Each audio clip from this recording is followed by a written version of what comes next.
kita hitung berkisar sekitar 7.896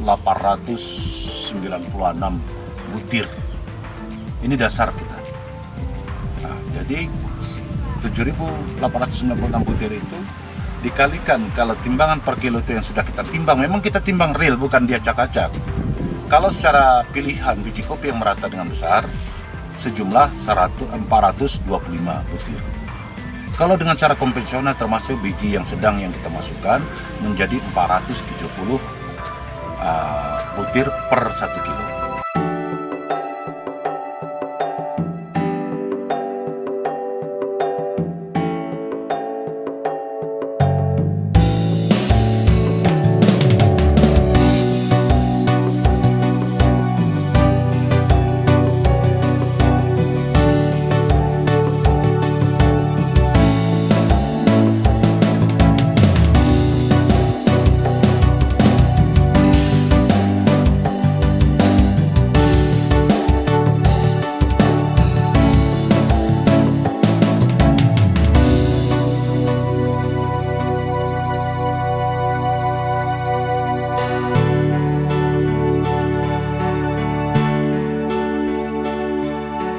Petani yang betul-betul menjadi seorang petani dan dia berusaha bagaimana seorang petani itu bisa sejahtera dari kopinya. Nah, jadi Pak Jai ini tidak berteori tentang kebun kopi di Gayo, tapi dia melakukan sebuah karya ilmiah. Dia mengusahakan kopinya sehingga berproduksi tinggi. Nah, dari pengalaman itu Pak Jai ini menyebarkannya kepada orang lain, bahwa ada yang salah tentang penanganan kopi di Gayo. Itu menurut Pak Jai ini. Menurut Pak Jai ini, kelemahan terbesar masyarakat Gayo itu adalah SDM mengelola kopi itu masih sangat tradisional. Pak Jai ini ingin merubah image itu dari petani tradisional menjadi petani modern atau petani yang berorientasi komersial. Sehingga 1 hektar kebun kopinya itu, kalau di data perkebunan pemerintah Aceh Tengah itu, per hektar per tahunnya cuma 700 kg per hektar per tahun. Pak Jai ini punya konsep sampai 2 ton per hektar per tahun sampai 4 ton. Nah, konsep inilah yang harus kita dukung dari Pak Jai ini dengan menaikkan sumber daya manusia pengelola kopi Gayo yang ada di Aceh Tengah dan Menado.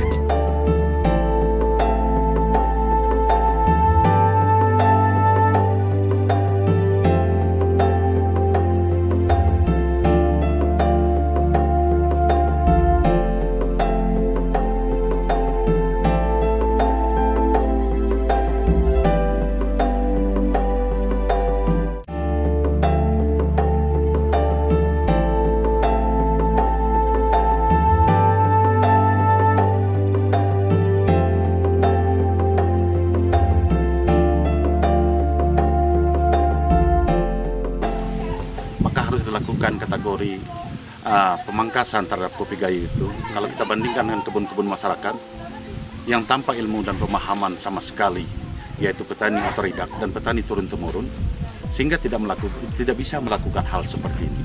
Ini kopi ini layaknya mungkin sekitar umur 25 tahun, tanaman peninggalan orang tua kita.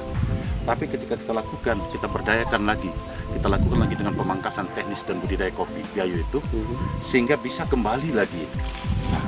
Kembali lagi berbuah seperti awalnya. Karena salah satu tujuan pemangkas itu untuk meremajakan, menumbuhkan tunas-tunas yang baru untuk menjadi cikal bakal cabang produksi dan untuk produksi kembali berbuah. Tapi kalau memang harus kita umpamanya petani yang tidak memiliki ilmu pengetahuan, inilah terjadinya dalam keadaan penebangan hutan. Sehingga petani kopi Gayo itu terkenal dengan petani berpindah-pindah. Nah, artinya meninggalkan ini, buka lagi hutan. Bagaimana dengan anak cucu kita nanti?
dalam seusia kopi seperti ini, buahnya ke dalam ini cukup luar biasa. Wow, ini sedikit saja aku rasa kebun-kebun masyarakat sudah, perasaan saya perputaran perekonomian masyarakat itu di Gayo itu, ini contoh, ini, yang tidak lain lagi berproduksi. Siapa bilang tidak mencapai, dalam satu cabang saja 5 kilo saya berani jamin.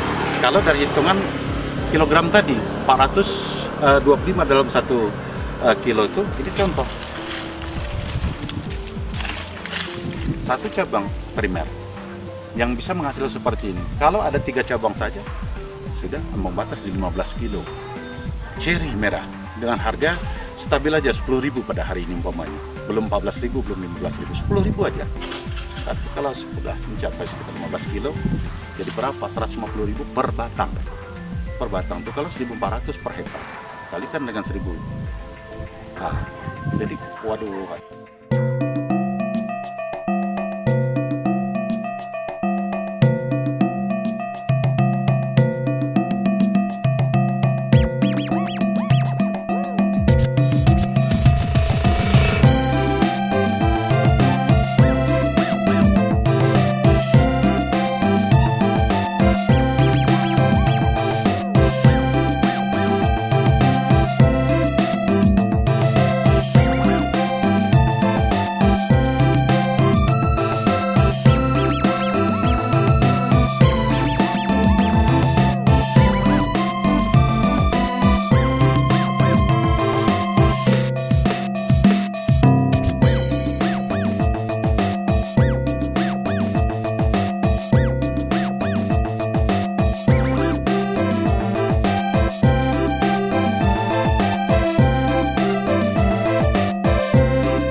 Ini salah satu kelembagaan kita yang ada papan pamflet kita atau logo kita di sini, itu atas nama PIM4S.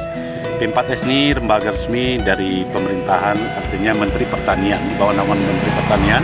Yang selama ini kita dalam program season pelatihan itu pernah melakukan kegiatan di Bandung, di Kayu Ambon Bandung, atau di sekarang 2 versi sudah dibagi dengan provinsi. Selama ini kita melakukan kegiatan pelatihan di Balai Jambi, BPTP Jambi, Balai Pusat Pelatihan Petani Jambi. Inilah salah satu membawa dan menggiring kita kemarin di Istana Negara, salah satu kelembagaan ini. Artinya Pusat Pelatihan Pertanian Pedesaan Swadaya, yang tidak terlepas dari bawah binaan pemerintahan juga, atau tapi awalnya memperlakukan dengan cara konsep swadaya. Disinilah dari kalangan mahasiswa-mahasiswi yang kita tempat.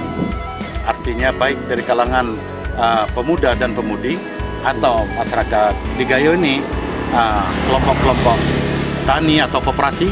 Disinilah kita jadikan ajang salah satu pusat pelatihan petani lewat kelembagaan ini, dan kita selalu memang kalau memang benar-benar terus mereka berlatih, kita akan mengeluarkan sertifikatnya bahwa sudah pernah melakukan kegiatan-kegiatan pelatihan di kelembagaan kita, salah satunya P4S, Pusat Pelatihan Pertanian Perdesaan dan Swadaya. Ini salah satu sebagai kelembagaan kita yang resmi. Yang sebaliknya nanti mungkin ada klinik kopi, juga sama. Klinik kopi ini bukan ahlinya di sana, tetapi tempat salah satu konsultasi masyarakat yang kita fasilitasi. Artinya klinik ini berbagi, artinya pemahaman dan ilmu tentang kopi. Karena kita basic saya itu adalah di kopi. Jadi selama ini kelembagaan ini berdiri mungkin semenjak tahun 2007 dan sekarang sudah 2020. Seharusnya atas nama kelembagaan inilah rekan-rekan yang dari lain mempercayakan tentang konsep pelatihan di sini, sehingga sulitnya selama ini kita belum mempersiapkan, artinya tempat-tempat penginapan yang sangat sederhana saja kepada masyarakat yang berkunjung sini, sehingga dia harus kembali ke daerah masing-masing atau ke Takengon yang sangat jauh, sementara mereka ingin menikmati udara segar di tempat kita ini, bagaimana dengan malamnya, bagaimana suasana paginya, embun paginya, namun belum kita terpenuhi. Mudah-mudahan nanti ke depan kita doakan bersama, ada salah satu mungkin masyarakat ataupun manusia mungkin di dunia ini ada sedikit melakukan sentuhan sama kita selalu menerima dengan tangan terbuka dan hati yang ikhlas. Maka dalam konsep itu bukan banyaknya cabang itu banyaknya buah. Tapi mustahil kalau tidak ada cabang adanya buah. Tapi cabang yang bagaimana? Tentu kembali pada SDM.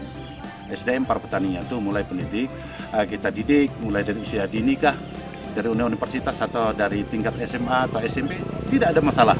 Sekolah SMK, sekolah menengah kejuruan, sedikit pada pelajaran ekstrakurikuler itu bisa kita sisipkan sedikit tentang pemberdayaan teknis budidaya kopi gayo. Ini salah satu contoh sampai ke tanah. Tentu kalau tanpa ada perawatan seperti ini, saya tidak yakin sekali namanya.